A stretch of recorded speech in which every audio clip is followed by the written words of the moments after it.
राजस्थान मेरी जान जीवन हुआ यहाँ आसान, राजस्थान मेरी जान जीवन हुआ यहाँ आसान। गैस सिलेंडर मिल रहा सस्ता, खुल रहा है बचत का रास्ता, महंगाई से मिल रही राहत, है जीवन में बढ़त की चाहत। जयपुर में 6 अक्टूबर 2023 मुख्यमंत्री अशोक गहलोत के विजन 2030 पर पलटवार करते हुए शुक्रवार को भाजपा प्रदेश कार्यालय पर केंद्रीय जल शक्ति मंत्री गजेंद्र सिंह शेखावत ने प्रेस वार्ता को संबोधित किया।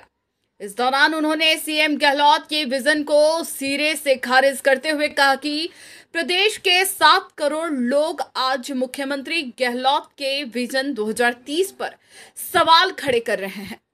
पूरे 5 साल बीत जाने के बाद आखिरी 3 महीनों में ही उन्हें यह विजन अचानक कैसे याद आया।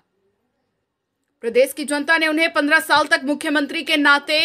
काम करने का अवसर दिया, 3 बार मुख्यमंत्री बनाया। 46 साल की उम्र में 71 साल की उम्र तक होने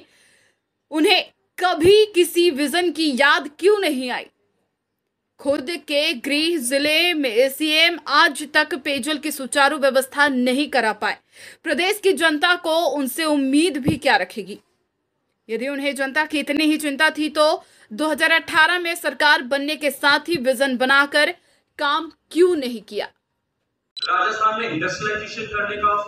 राजस्थान में शिक्षा के क्षेत्र में विकास करने का, राजस्थान में किए और वो जो आलेख 2030 का प्रस्तुत किया उसमें भी की गई वो कितना रियलिस्टिक है, किस तरह से बढ़ा चढ़ा करके उसमें आंकड़ों को पेश किया गया। मैं आज उस कंट्रोवर्सी में नहीं जाना चाहता, मैं सिर्फ इतनी चर्चा करना चाहता हूँ कि अपनी नाकामियों को छुपाने के लिए अशोक गहलोत सरकार ने एक शगुफा छोड़ा और शगुफा के माध्यम से कुछ लोगों से चर्चाएं करके, और क्योंकि सरकार पूरी तरह से ब्यूरोक्रेसी डिपेंडेंट सरकार है, ब्यूरोक्रेट्स के द्वारा दिए गए आंकड़ों के आधार पर विभिन्न क्षेत्रों से जबरन कुछ डेटा इकट्ठा करके और उसके आधार पर यह विजन डॉक्यूमेंट बनाने का अपनी सरकार के 90% फेल्योर, अपनी सरकार द्वारा घोषित योजनाओं, अपने ही सरकार के विजन डॉक्यूमेंट जो इन्होंने संकल्प पत्र के नाम पर 2018 के चुनाव के समय प्रस्तुत किया था, उसके फेलियर को अब एक नए कलेवर में प्रस्तुत करने का काम इन्होंने इसके माध्यम से किया है। ये कांग्रेस पार्टी का जो डॉक्यूमेंट कल प्रस्तुत हुआ, ये कांग्रेस पार्टी का डॉक्यूमेंट है, राजस्थान सरकार का डॉक्यूमेंट है, या अशोक गहलोत साहब का व्यक्तिगत विजन डॉक्यूमेंट। क्योंकि गहलोत साहब का व्यक्तिगत विजन तो मुझे लगता है कि राजस्थान के 7 करोड़ लोग पहचान, और निश्चित रूप से इस समय में राजस्थान के लोगों के मन में एक स्वाभाविक प्रश्न भी आता है कि जिन बड़ी बड़ी योजनाओं की चर्चा की गई, जिन घोषणाओं की बात की गई, जिन बड़े बड़े प्रोजेक्ट्स के वादे राजस्थान की सरकार ने पिछले 5 साल के इस कालखंड में 2 महीने शेष है उस समय में किए गए, तो उनमें से कितने वास्तविकता में धरातल पर उतरे और कितने सिर्फ कागज पर ही इसका प्रारंभ करना चाहता हूँ। माननीय प्रधानमंत्री नरेंद्र मोदी जी ने संकल्पना देश के सामने व्यक्त की थी कि हम 2024 तक देश के प्रत्येक घर तक पीने का पानी पहुंचाएं। 19 करोड़ 40 लाख घरों तक पीने का पानी पहुंचाने का लक्ष्य,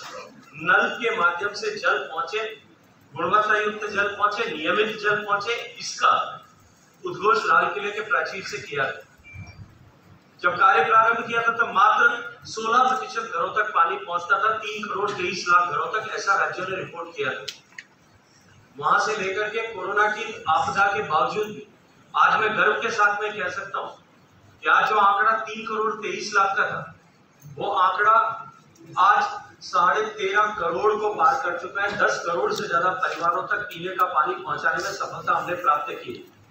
10 करोड़ से ज्यादा माताओं बहनों के सर से मटके का बोझ उतारने का पुण्य माननीय प्रधानमंत्री जी ने अर्जित किया है।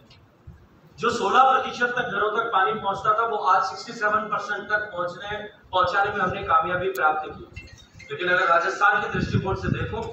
जिसके ऊपर माननीय मुख्यमंत्री जी अपनी पीठ ठोक करके प्रशंसा करते हुए दिखाई देते हैं, राजस्थान को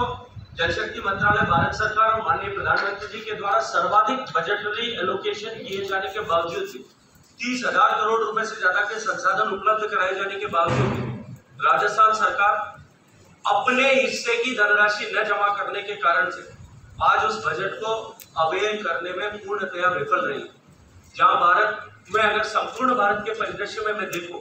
तो तेलंगाना ने 100% जो घरों तक कनेक्ट किया है, गुजरात ने 100% के आंकड़े को छुआ है, गोवा ने 100% के आंकड़े को छुआ है, बिहार ने 100% के आंकड़े को छुआ है, और इसके अतिरिक्त तेलंगाना जो है पंजाब ने 100% के आंकड़े को छुआ है, हिमाचल प्रदेश ने 100% के आंकड़े को छुआ है, पुडुचेरी ने 100% के आंकड़े को छुआ है, और इसके अतिरिक्त दादरा नगर हवेली, दमन-दीव, लक्षद्वीप, इन सब केंद्र शासित प्रदेशों ने भी 100% के लक्ष्य को छुआ। जबकि दुर्भाग्य से राजस्थान जब प्रारंभ किया था तब 11% से लेकर के अभी 40% से 42% के बीच में अभी अटका हुआ दिखाई दे रहा है। और जिस एक प्रदेश से सर्वाधिक भ्रष्टाचार के समाचार इस जल जीवन मिशन में को लेकर के आते हैं, उसमें शीर्ष पे अवश्य राजस्थान पहुंचे। पेयजल पहुंचाने में पूर्ण रूप से विफल रहने वाली सरकार अपनी पीठ ठोक करके हमने पेयजल के दृष्टिकोण से राजस्थान में अभूतपूर्व काम किया है। ऐसा सेल्फ सर्टिफिकेशन माननीय मोदी जी ने तो नोटरी को हटा करके अपने लोगों पर विश्वास करते हुए खुद हस्ताक्षरित करके अपने डॉक्यूमेंट प्रमाणित कर सकते हैं, ऐसा विश्वास देश की जनता पर किया था। और ये झूठा सर्टिफिकेट अपने आप को देकर के जो सरकार परफॉर्मेंस की दृष्टि से अशोक गहलोत सरकार ने अपनी नाकामियों को छुपाने के लिए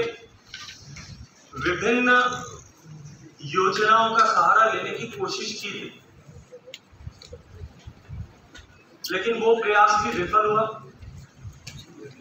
ऐसी लोक लुभावनी योजनाएं जिन्हें बिना किसी आधार के घोषित किया गया था, वो सब धरातल पर फ्लॉप शो साबित हुई। उसमें व्याप्त भ्रष्टाचार राजस्थान के जन जन के सामने उद्घाटित होने के बाद अपनी नाकामियों पर पर्दा डालने के लिए एक और विफल प्रयास माननीय गहलोत साहब की सरकार ने, माननीय मुख्यमंत्री जी ने कल किया है। राजस्थान की जनता का ध्यान भटकाने के लिए जिस व्यक्ति पर राजस्थान में पिछले 5 साल तक राजस्थान को आगे बढ़ाने की जिम्मेदारी थी, राजस्थान के डिफरेंट सेक्टर्स को ग्रो करने की जिम्मेदारी थी, चाहे वो राजस्थान